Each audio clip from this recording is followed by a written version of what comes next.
तुमचे माता पिता, तुमची बहीण, तुमची पत्नी, तुमचा पती, तुमचा मुलगा काही घेऊ शकत नाही. तर असं वस्तू त्यांनी घेतली काय? तुमचे अवगुण. तुमचे अवगुण म्हणजे तुमच्या छातीवर हात ठेवा की आम्ही किती शराबी होतो, आम्ही किती मांस खाणारे होतो, आम्ही किती कपटी होतो, आम्ही किती नीच होतो, आम्ही किती निंदा करणारे होतो. हे सगळे अवगुण कोणी घेतलं? बाबाजीने. आणि ते बाबाजीने घेऊन तुम्हाला काय दिलं? नामदान. याच्यावर थोडा विचार करा. आपल्याला विचार करायचा आहे. तुम्ही लोकांकडे बघू नका, संसाराकडे बघू नका, तुम्ही गुरु महाराजांकडे, गुरुंचे वचनकडे बघा आणि स्वतःकडे बघा. गुरु महाराजांनी काय सांगितलं? तुमच्या शरीरामध्ये जीवात्मा आहे ती कुठून आली, या ठिकाणी कशा करता आली आणि मेल्यानंतर कुठे जाते, याच्या संपूर्ण वेळ आजपर्यंत जगामध्ये बाबा जगन्नाथजी महाराज इतर कुठल्याही महात्माने नाही सांगितलं. जो आवाज तुम्हाला सांगितला कि हम आए वही देश से जहाँ तुम्हारा था, तो तुम्हारे घर पहुंचाना बस नहीं है. आमच्या धाम कुठलं आहे, आमच्या घर कुठलं आहे, आम्ही कुठलं घर म्हणतो? हे घर. हे जे घर पाहता तुम्ही हे घर म्हणतो, पण हे घर भक्त भी बोललेले संत महात्मा काय बोललेले? माटी चुन महल बनाया. लोग कहते घर मेरा, सब लोग क्या म्हणतात? माटी चुन महल बनाया, लोग कहते घर मेरा. और संत महात्मा क्या कहते? ना घर तेरा ना घर मेरा, ये तो एक चिड़िया बैल जैसे ना. थोड़ी थोड़ी कौड़ी कौड़ी पूंजी जमा की और यहाँ पर क्या किया? कौड़ी कौड़ी पूंजी करके हम आप लोगों को गुरु महाराज ने जो बात बताई उस पर हमने क्या किया? पानी फेर दिया. कौड़ी कौड़ी माया जोड़ी, जो बनना थैला घर के मेरा रुपये साधो सब आएगा ले लेगा.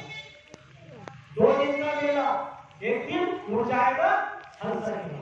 ज्या दिवशी तुमच्या शरीरामधून जीवात्मा निघून जाईल त्या दिवशी तुमचे परिवाराचे लोक तुम्हाला 2 दिवस तुमच्या घरामध्ये ठेवणार नाही. याच्यावर तुम्ही पहिले विचार करा की ज्या दिवशी तुमच्या शरीरामधून जीवात्मा निघेल त्या दिवशी काय होईल? लोक तुम्हाला मृत घोषित करतील. मेला मरून गेला, मेला मेली मरून गेली, बरोबर? कुठेही असेल सिंधगी असेल त्या पद्धतीने बोलते.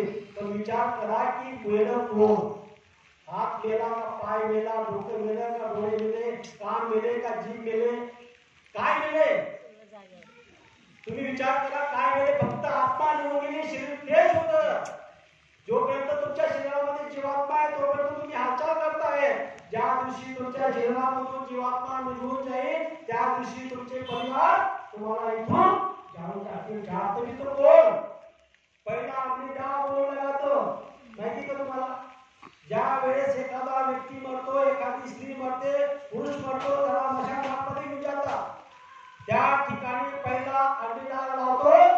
गुरु महाराज सांगितले जिने जिसको पैदा किया वही तुझे पहिले अग्निदान लगाएगा. अरे ज्या माणसाने तुम्हाला जन्म दिला तो तुम्हाला काय लावतो? हे सत्य परिस्थिती तुमच्या डोळ्यासमोर आहे तरी सुद्धा मी ते पाहत नाही. दुसरी गोष्ट, जेवढे मी तुमच्या घरामध्ये आहे, परिवारामध्ये, जे तुम्ही पत्नी म्हणता, पती म्हणता, मुलगा म्हणता, आई म्हणता, पिता म्हणता, मुलगी म्हणता, ते जेवढे बी आहेत हे सर्व कोण आहे? हे सर्व तुमच्याकडे घेणारे कर्मबंधन तुमच्याकडून घेत आहे. हे सगळे घेण्यासाठी आलेले आहे. तुम्ही तुमच्या पत्नीला साडी घेऊन नका द्या, गावाला जाऊ नका द्या, पैसे नको द्या, काय होणार? संध्याकाळी भांडण होईल. तुम्ही जे पत्नी आहात ते पतीचे कधी ऐकलं की स्वयंपाक करू नका, त्यांना त्याची सेवा करू नका, काय होईल? भांडण होईल. मुलाला वस्तू देऊ नका, मुलीला वस्तू देऊ नका, काय होईल? भांडण होईल. विचार करा या गोष्टीवर. या ठिकाणी संपूर्ण जो समाज आहे, जो परिवार आहे, हा सर्वात स्वार्थाचा आहे, सर्वात स्वार्थाचा आहे. एक सुद्धा व्यक्ती तुमच्या वर प्रेम करत नाही. आज लक्षात ठेवा, प्रेम कोणावर करतात? पैशावर प्रेम करतात. तुमच्याकडे माल असेल, पैसा असेल, तुम्ही त्याची मदत करत असता तर ते तुमचे एक नाही तर अन्यथा कोणी नाही. पण एक देव फक्त एक या ठिकाणी शख्स आहेत, ते म्हणजे संत महात्मा. ते आपल्याकडून काहीच घेत नाही. तुम्ही म्हणता गुरु महाराजांनी आमच्याकडून सेवा केली, आम्ही तो गुरु महाराजांची सेवा तुम्ही दिली नाही. तुमचे कर्म काटण्याकरता गुरु महाराजांनी ती सेवा दिली, ती तुमच्यासाठी लावली.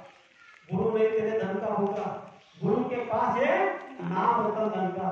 गुरु महाराजांना, गुरु महाराजांचे जे गुरु दादा गुरु आहे काय दिलं होतं?